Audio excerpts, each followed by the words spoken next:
Bureaucrat from Housing and Urban Development believes that they know why landlords don't want to accept Section 8 tenants, and they believe that landlords believe certain myths about the whole program. I'm Tony, and this is Real Estate Investing and Landlord News. All right, so I have an interesting article for you today. Once again, it's covering the topic of Section 8. So I came across this article, and it was somebody from the federal government who works for HUD, and they were talking about how landlords had these ridiculous myths that they believed about why Section 8 was not a good thing and why they didn't want to rent to Section 8 tenants. And I was like, oh, let me see what they say. Maybe they actually talked to some landlords and discovered some of the real truths behind the program. Well, it doesn't sound like it. It doesn't sound like it at all from reading this article. Instead, what it looks like is they just are guessing or pulling stuff out of the top of their head because this is ridiculous. Okay, it is absolutely ridiculous. I'm going to tear this article apart in just a minute.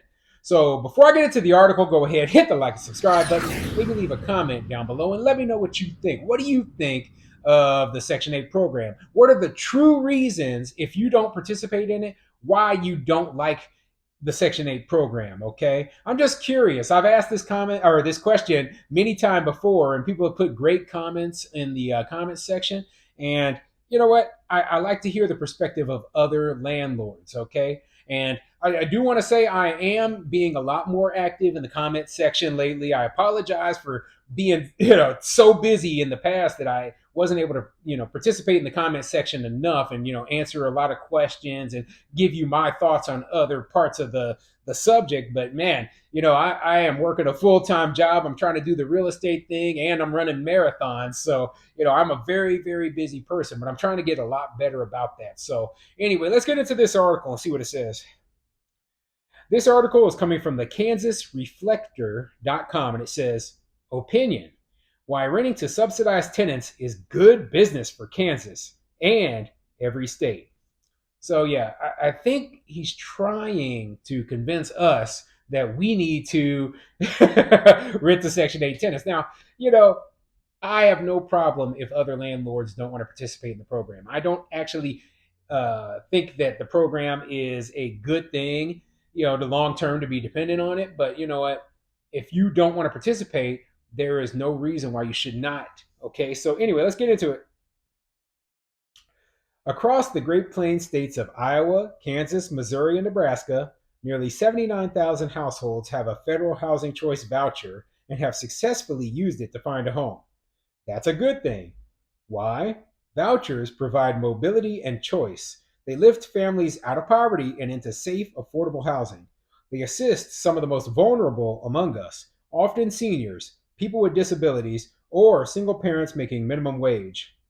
The children of voucher holders living in stable neighborhoods are observed to have better test scores, improved earning potential, and better health outcomes. Despite the program's strong uptake, there are still too many people facing housing insecurity. Right now, there are just less than 8,000 people in the region who procured a voucher but can't find a home to rent. Some of that is due to a housing supply shortage, but mostly it is because many local property owners just won't rent to them. Yeah, and it's obvious to us why many landlords do not want to participate in the program.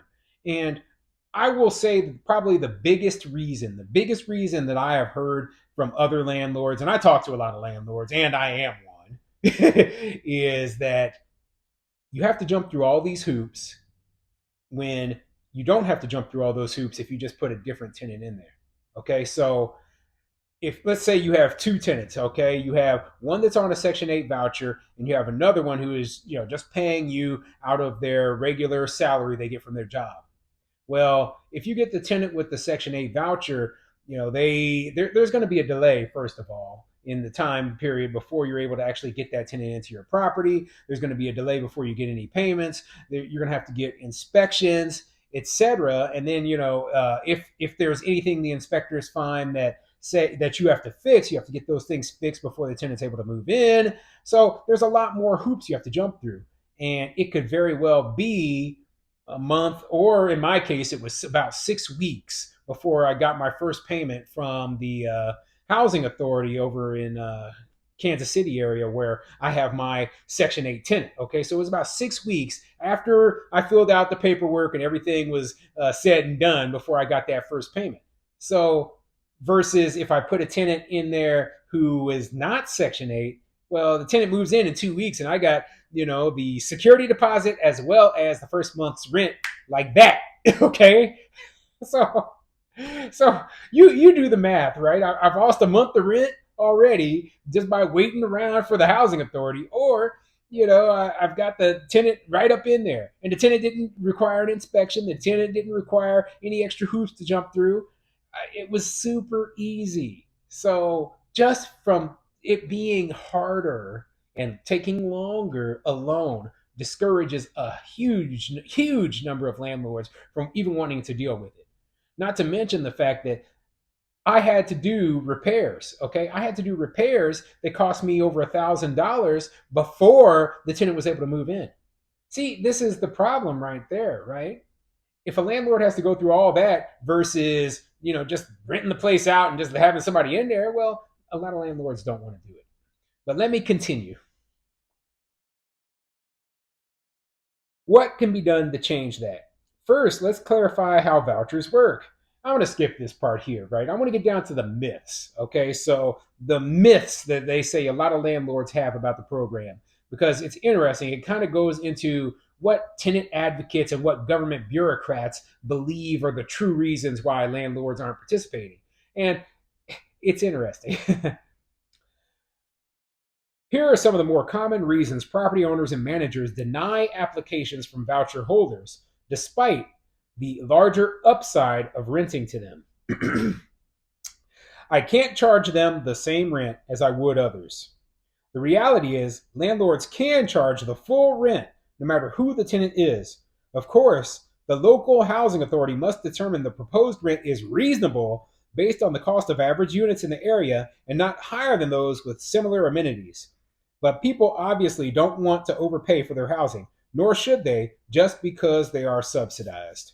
And so they say that's a reason why landlords don't want to participate. And they try to dispel it by saying that, landlords can charge the full rent no matter who the tenant is. Well, that's not always the case, right? So the local housing authority, they determine how much the amount that they are willing to pay is, and oftentimes they are behind. They are behind by a year in terms of what rents are in the area.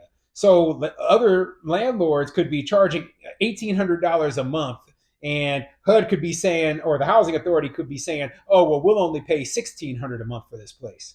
So that doesn't do the math. It doesn't work out. It doesn't work out if they're only willing to pay 1,600 and everyone else is paying 1,800. Well, guess what? I'm going to go with the tenant who's willing to pay me 1,800, regardless of whether it is good or not. Okay, or a good tenant or not.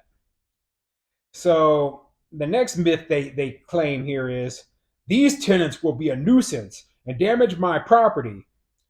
And then it says, in reality, subsidized tenants are typically long term residents living in a unit for an average of 7 to 8 years.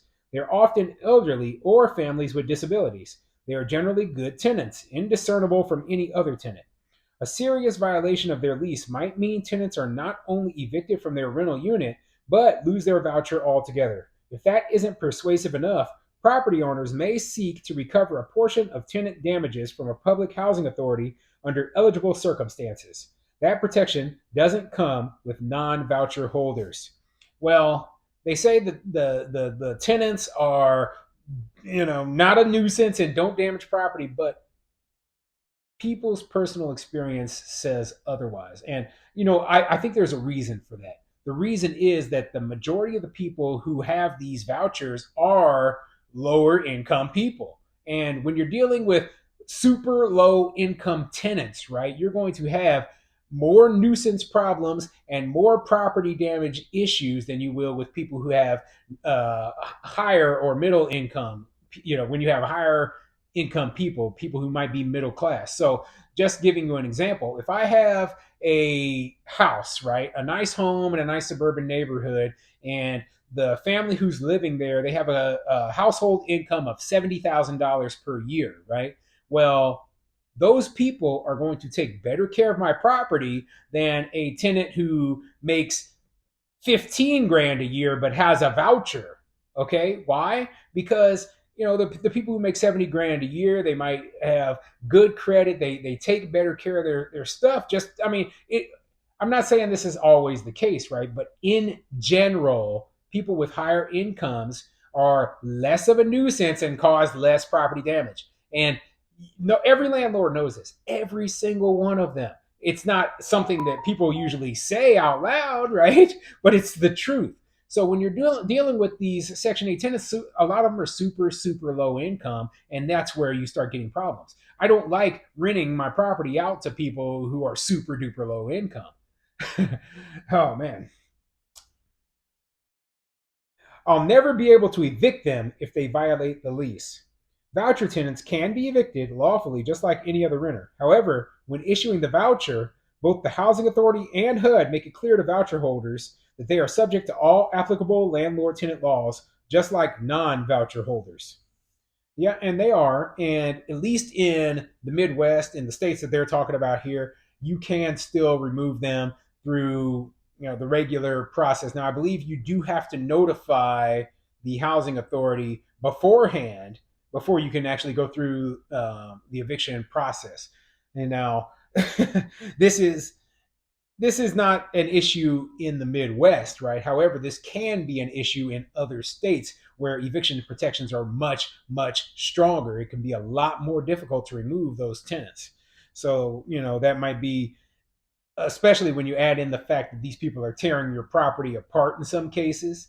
Well, it might be a bad idea to rent to a Section 8 tenant in an expensive market where it has very strong eviction protections. And it says, if I accept one voucher tenant, all my units must be rented to voucher tenants, right? And we all know that's not true, okay? We all know that's not true. You can have one unit rented to a voucher tenant and then all your other ones rented to regular tenants, which is what I do, okay? Now, I don't think these are even the reasons why landlords don't want to participate in the program. I don't. I think that, like I said, the real reason is the bureaucracy. There's also landlords that I've talked to who don't want anything to do with the government. Okay, they don't want the government paying any. They don't believe in these socialist programs at all, and so therefore they're like, I don't want any government money coming in.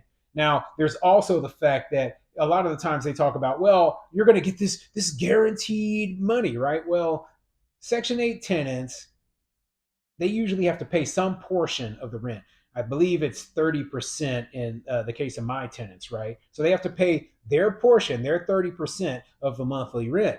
Now, there still is the opportunity for them not to pay their portion. And so you'll still get the government portion, but you won't get theirs, or you might get it late. But you know what? Bad tenants with low income oftentimes will even pay that little tiny portion that they have to pay late. It's ridiculous. I think that while they mean well with this program, the way it's implemented by all the local housing authorities makes it a nightmare. I know there are landlords who make great money with it, and more power to you if you do. But I personally, I don't want to rent to any more Section 8 tenants unless that is the only tenants I can get in my units. Okay. It's because of all the hoops you have to jump through and all the nonsense. And, I'm not a fan of socialist systems. Okay. I'm not. I do believe people deserve to have, an opportunity, but any program like this where people can be literally on Section 8 for 20, 30 years, you can't tell me that your financial situation hasn't changed in 30 years. Or if it hasn't, then it's not because of anything other than things you have under your own personal control.